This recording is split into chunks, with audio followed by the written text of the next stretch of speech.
I think the last thing you need was yet another classic cinnamon rolls recipe, so we're making cinnamon rolls a little different. Hi, I'm Robert and today's recipe will make 10 cinnamon rolls. Let's get to work and start with the stand mixer, in the bowl of which I've put 125 grams of cold milk and 10 grams of active dry yeast. Be careful, there's also instant dry yeast which differs in strength, so use active dry yeast for this recipe. Over them, a mixture, let's say, of 65 grams of sugar, 20 grams of orange zest. I've used frozen zest because the ones from the store, it's hard for me to find untreated oranges. 2 eggs and 60 grams of orange juice or the juice of a smaller orange, like that. We pour it in here and with a dough hook attachment, we'll start to mix on a fairly low speed and add, in about 3 stages, 440 grams of flour, mixed with 2 grams of salt. After we've added all the flour, we'll mix or knead on medium or medium-low speed for about 5 minutes. You'll see that this dough is quite loose and sticky.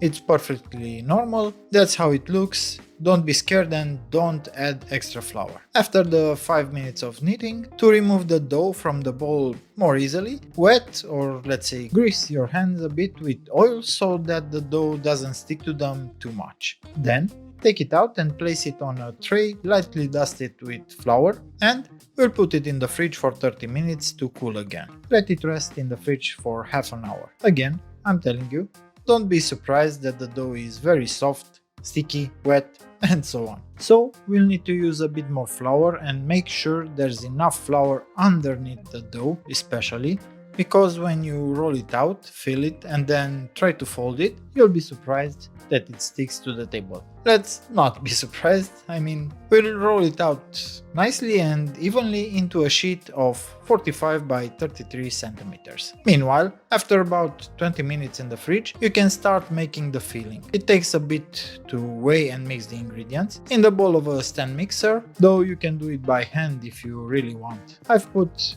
225 grams of butter, 30 grams of flour, 25 grams of cinnamon and 80 grams of brown sugar. The butter should be soft and we mix lightly. We don't want to aerate it, just to homogenize the ingredients. My advice is to make the mixture a bit softer rather than too firm, because the dough is soft. If the filling is too stiff, you won't be able to spread it and it'll just be a struggle. Now, too soft isn't too good either, because you won't be able to move the dough after folding. It will be hard to handle and it will ooze everywhere. Neither too nor too much, as my mom used to say. I rolled out this sheet approximately 45 by 33 centimeters and now we'll divide it into 2/3. Here we'll leave about 15 centimeters where we don't spread any filling, and on the remaining 30 centimeters lengthwise, we'll spread the filling. You'll see it on the camera. And now, after we've spread the filling, let's start folding. The first fold is that unspread part over the half of the filling. With a brush, clean very well the excess flour. You'll see that we'll keep doing this, cleaning the excess flour, because if there's flour left inside the product, it gives an unpleasant texture at the end. Then, fold the other part over. Basically, we're making a three-fold or whatever it's called. Now, because I left the butter a bit softer, it will be a bit tricky to move the dough onto the tray. But better that than struggling to spread it. We put it back on the tray, I don't know where I've put it, dust it with the flour so it doesn't stick, and we'll put it in the fridge again for 30 minutes. Then, we'll do the second fold, meaning we roll it out again and fold it again. We need to make 4 folds in total, each with about 30 minutes of rest in the fridge between them. Here, since the dough doesn't form up too much, it doesn't have butter in it to harden, it stays around this consistency. We need to be careful not to keep it in the fridge too long, so the butter doesn't get too hard, because if the texture difference between the butter and the dough is too big, when we try to roll it out, instead of stretching nicely, the butter will crack. We'll get cracks in the butter and we won't have those nice layers of butter and dough. They'll blend together and it won't look as good. After 30 minutes in the fridge comes the second fold, and for that we have to roll out the dough again. At each fold, rotate the dough 90 degrees. That is, the first time we rolled it out this way and folded it. Now, when we take it out of the fridge, we don't roll it the same way. We rotate it 90 degrees, so it will be 45 this way and 33 that way, and we'll fold it back into the fridge for 30 minutes.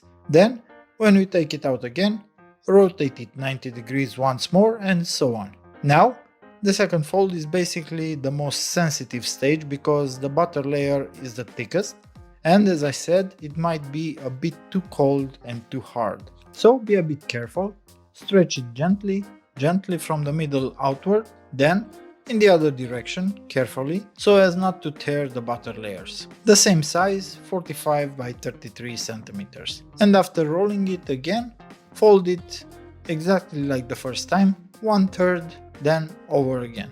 Again, clean the excess flour well, you already know the story. As I said, 4 folds total, with about half an hour in the fridge between them. After the 4th fold, leave the dough in the fridge overnight covered with plastic wrap so it doesn't dry out, and continue with the actual shaping of the rolls the next day. This is the optimal way to work, and this way you'll get maximum flavor in your rolls. If you don't have the time or desire, you can do it after the 4th fold, just half an hour in the fridge and then finish them, but I don't recommend it. After a night in the fridge, our dough is ready and we'll do the final rolling and shaping of the cinnamon rolls. Exactly the same size, 45 by 33 centimeters, and again you'll see the dough is quite moist and sticky, so constantly check that it is not sticking to the bottom of the table. And as we roll it out, that's how we'll roll it.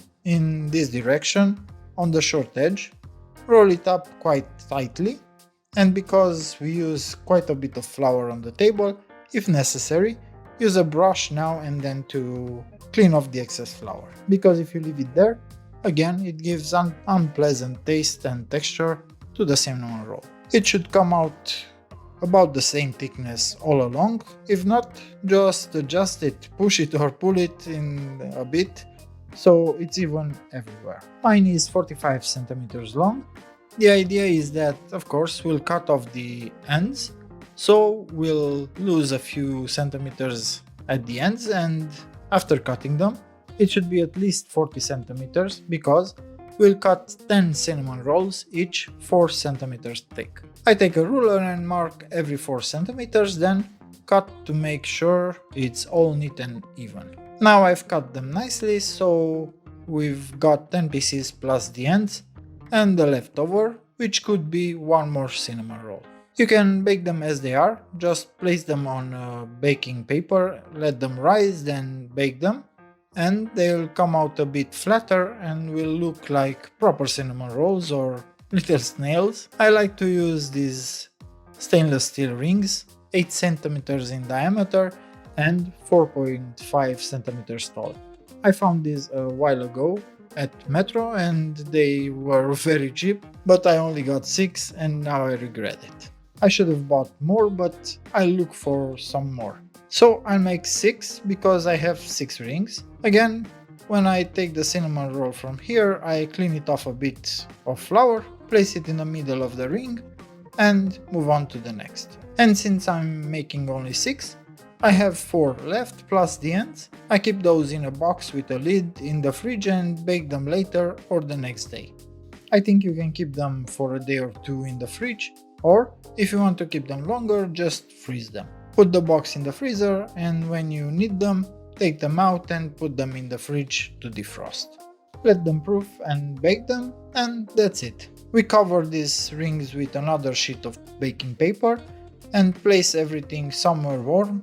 Around 24-25 Celsius would be ideal. About an hour and a half or 2, but they should almost double in volume. Then we'll move on to the baking stage. It took about an hour and a half for mine to rise. Now we'll bake them. For baking, we put another sheet of baking paper on top and cover them with a tray with something heavy in it. I've got this ceramic thing. It needs to be heavy enough so it doesn't let the rolls rise upward, because we want them to come out as perfect discs or At least I want them to. As I said, if you don't have stainless steel rings, you can bake them without them. Just leave enough space between them because they'll spread out. Or, if you have rings but you don't want to cover the top, you can leave them as they are and they'll come out with a dome. It's just a matter of preference.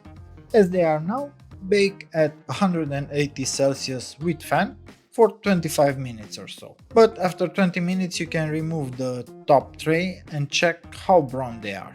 You can even measure the internal temperature and decide whether you leave them a bit longer or not. From my tests, 25 minutes was the perfect baking time. After they bake, that is, after 25 minutes, we take them out of the oven and just quickly as possible remove the rings if they want to come off. I've done that with 2 just to show you, and while they're still very hot, I like to roll them in a little sugar, not too much, just a bit, then place them on a rack to cool. I put very little sugar inside, so for appearance and a slightly sweeter taste, I like to roll them in sugar afterwards, optional of course. While they cool, we'll make the cream, and I have to move fast because the cinnamon smell here is driving me crazy.